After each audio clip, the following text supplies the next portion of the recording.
One of the most common questions I get here on the channel is, why isn't there a Square EVO? There's a mini and now a wide. Why did they skip the Square? What if I told you there's already one that exists? And in fact, this is actually the second one they ever did. Let's get into it. I'm just another Chris. All right, so I kind of lied. This camera isn't an EVO camera, but it is exactly like it. This is the Instax SQ20, the second version of the original, which was the SQ10. It is a digital film camera hybrid, which is pretty fun.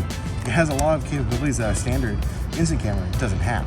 And some of those features that the SQ20 has, the operating system. Yeah, because this is a digital camera, you get the digital features. The pros, maybe cons to some, but inside the camera it is packed full of filter effects, even shooting video, which is pretty cool. You can shoot 15 seconds of video, and then you can scrub the video and pull a frame and print that photo, which is pretty fun.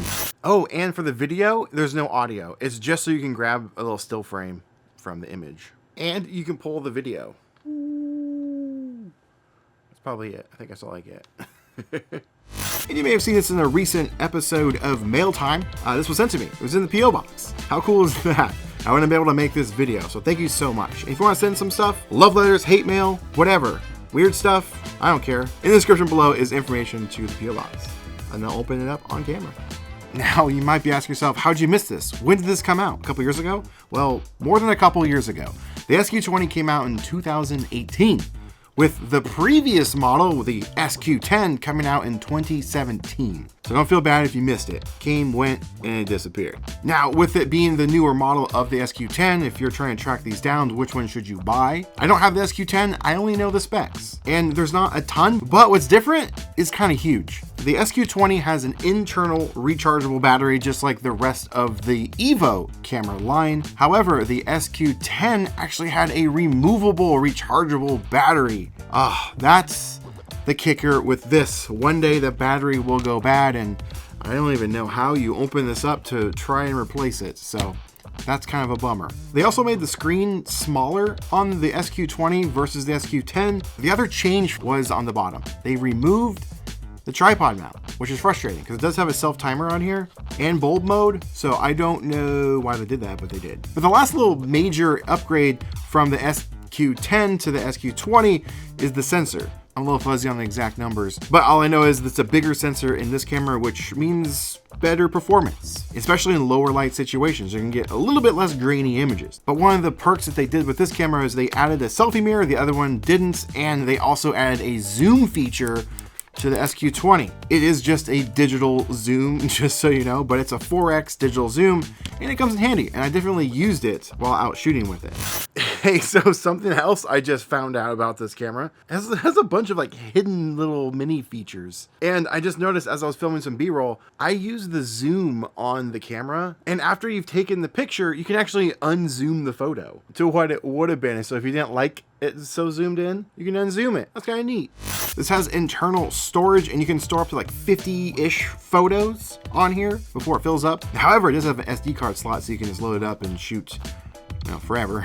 And then you can shoot up to 30 seconds of video, which is basically just 2 video clips without putting an SD card in the camera. Now, it took me a second to figure out how to focus the camera, and it's just a half press of the shutter, kind of like an SX70 sonar camera, and then it'll focus, and then you can take your picture. Now, there's not a lot of information on this, but I believe it's a fixed aperture at f2.4. That's what it says on the camera. I tried to find some more information, but all I could find is the specs from Fuji, and it says aperture f2.4, so I think it's fixed at that. So when you're shooting this on a bright sunny day, you're gonna have to use exposure compensation. It's a must. Now, it has kind of a lot of shooting modes. It has the standard ones that you would expect, like auto mode, bulb mode, self-timer, but then it has a few others that are pretty unique. And that is split, collage, and time shift.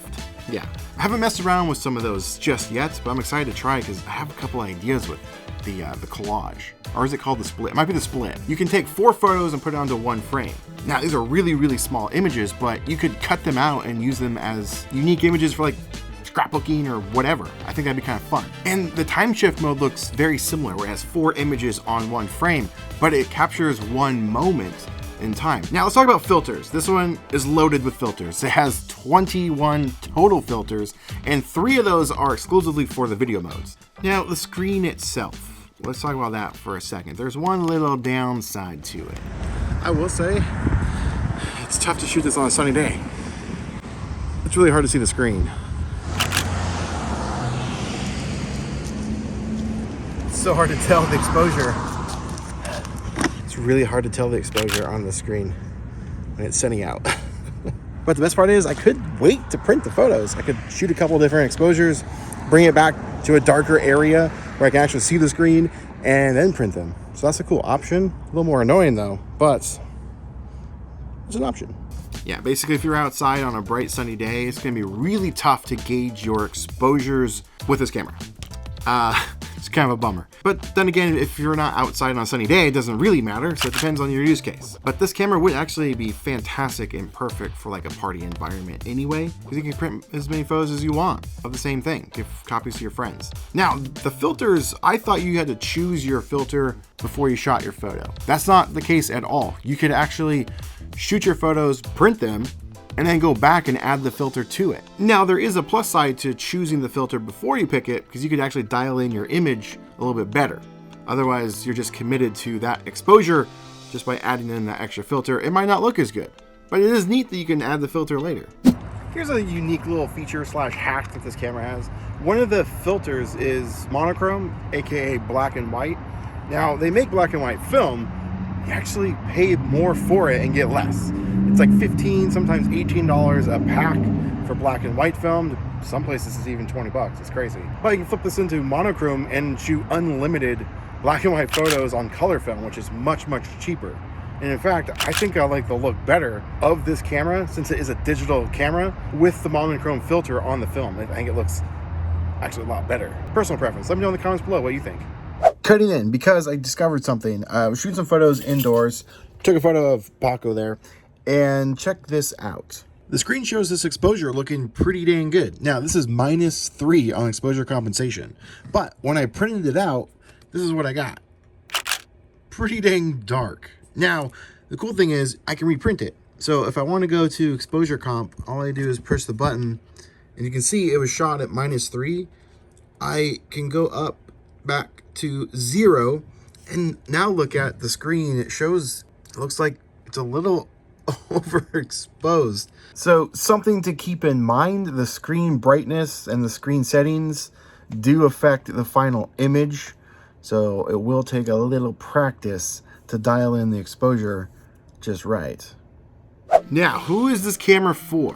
And should you buy it? I remember when the Instax Mini EVO came out, so many people were hating this camera.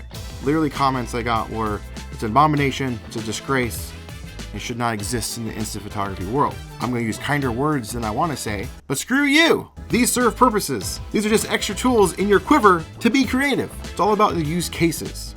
I could go on and on about that, and I've done videos about it on how I really feel, but these are really cool cameras. Now, they're kind of expensive now, they don't make them anymore, and yeah, you pay upwards of a couple $100 for one of these. Bad news about the SQ20, like I was saying, has an internal battery. One day that will go bad. Now, if you go for the SQ10, that won't go bad. You'll just be at the mercy of however long they make the extra battery for, because it is removable. That'll be the longer lasting camera. Now, it doesn't have a lot of features that this one does, but maybe you're not after that. I don't know. I'm not you. And I would love to know your thoughts on this. Thank you so much for watching, and I'll see you in the next video. Now, get out there, make some art.